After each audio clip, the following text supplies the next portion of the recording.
ਨਹੀਂ ਜਦ ਤੋਂ ਉਧਰੋਂ ਬਾਬਾ ਉਹਨਾਂ ਦੇ ਮੋਬਾਈਲ 'ਚ ਪੜੇ ਸਰ ਇਹ ਬਰਾਉਨ ਉਹ ਬੱਚੇ ਨੂੰ ਨਹੀਂ ਦਿਓ औज़ु बिल्लाहि मिनश शैतानिर रजीम बिस्मिल्लाहिर रहमानिर रहीम अल्हम्दुलिल्लाह ये अल्लाह रब्बुल इज़्ज़त दी तौफीक के नाल जितने भी मामलात ने इंसान ਜਿਹੜੀ नेकी ਕਰਦਾ ਉਹਦੇ 'ਚ इंसान ਦਾ ਕੋਈ ਕਮਾਲ ਨਹੀਂ ਹੁੰਦਾ ਉਹਦੇ ਅੱਲਾਹ ਦਾ ਕਮਾਲ ਹੁੰਦਾ ਜਿਹੜਾ ਉਹਦੇ ਕੋਲ ਕੰਮ ਲੈਂਦਾ ਇਹਦੇ ਵਿੱਚ ਅਸੀਂ ਅਕਸਰ ਆਉਂਦੇ ਜਾਂਦੇ ਦੇਖਦੇ ਸਾਂ ਕਿ ਵਾਈ ਪਿੰਡ ਵਾਲਿਆਂ ਨੂੰ ਕਾਫੀ ਪਰੇਸ਼ਾਨੀ ਹੈ ਸਾਫ਼ ਪਾਣੀ ਦੇ ਹਵਾਲੇ ਦੇ ਨਾਲ ਔਰ ਅੱਲਾਹ ਤਾਲਾ ਨੇ ਚਲੋ ਅਲਹਮਦੁਲਿਲਾ ਸਾਡੇ ਕੋਲ ਥੋੜਾ ਬਹੁਤਾ ਕੰਮ ਲਿਆ ਅਸੀਂ ਅਮਜਦ ਸਾਹਿਬ ਨੂੰ ਮਿਲੇ ਔਰ ਚੀਮਾ ਸਾਹਿਬ ਨਹੀਂ ਚੀਮਾ ਸਾਹਿਬ ਇਹਨਾਂ ਦੀ ਬੜੀ ਮਿਹਰਬਾਨੀ ਇਹਨਾਂ ਸਾਨੂੰ ਤਸੱਲੀ ਦਿੱਤੀ ਔਰ ਸ਼ਫਕਤ ਦਾ ਮੁਜ਼ਾਹਰਾ ਕੀਤਾ ਉਹਨਾਂ ਨੇ ਆਖਿਆ ਠੀਕ ਹੈ ਤੁਸੀਂ ਸ਼ੁਰੂ ਕਰੋ ਅਸੀਂ ਤੁਹਾਡੇ ਨਾਲ ਔਰ ਅਲਹਮਦੁਲਿਲਾ ਅੱਜ ਅਸੀਂ ਹੁਣ ਬਕਾਇਦਾ ਤੌਰ ਦੇ ਉੱਤੇ ਨਹੀਂ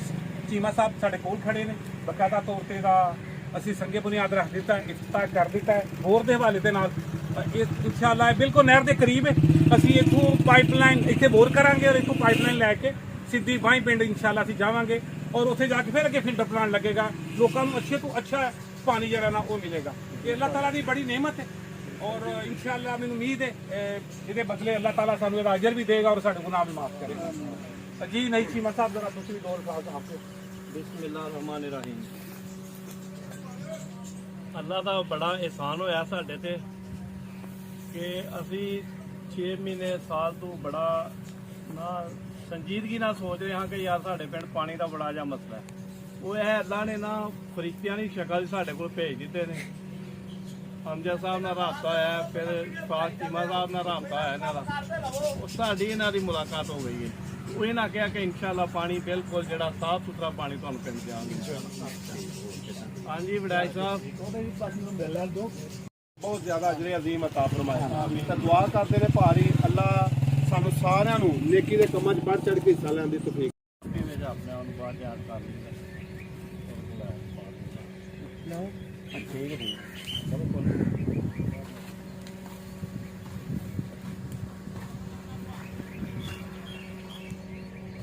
ਲਿਆਓ ਬਾਹਰ ਕਰਨਾ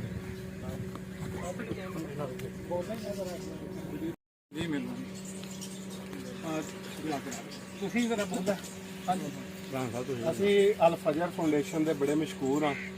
ਜਿਨ੍ਹਾਂ ਨੇ ਸਾਡੀ ਛੋਟੀ ਜੀ ਕਾਲ ਤੇ ਚੋਰੀ ਨਹੀਂ ਚੀਮਾ ਸਾਹਿਬ ਦੀ ਰਿਕੁਐਸਟ ਹੈ ਸ਼ਫਾਕ ਚੀਮਾ ਸਾਹਿਬ ਦੀ ਰਿਕੁਐਸਟ ਹੈ ਬੜਾ ਵੱਡਾ ਮਨਸੂਬਾ ਅਸੀਂ ਆਪਣਾ ਵਾਅਦਾ ਵੀ ਸਾਰੇ ਪਿੰਡ ਨਾਲ ਕੀਤਾ ਸੀ ਕਿ ਇਨਸ਼ਾਅੱਲਾ ਅੱਲਾ ਨੇ ਜਦੋਂ ਸਾਨੂੰ ਤੌਫੀਕ ਦਿੱਤੀ ਤੇ ਇਨਸ਼ਾਅੱਲਾ ਭਰਾ ਮੈਂ ਤੁਸੀਂ ਇੱਕ ਫਰਕ ਸਮਝਦੇ ਹੋ ਇਹਦਾ ਮਤਲਬ ਥੋੜਾ ਫਰਕ ਹੈ ਜੋ ਲਿਆ ਦੇ ਚੈੱਕ ਕੀਤਾ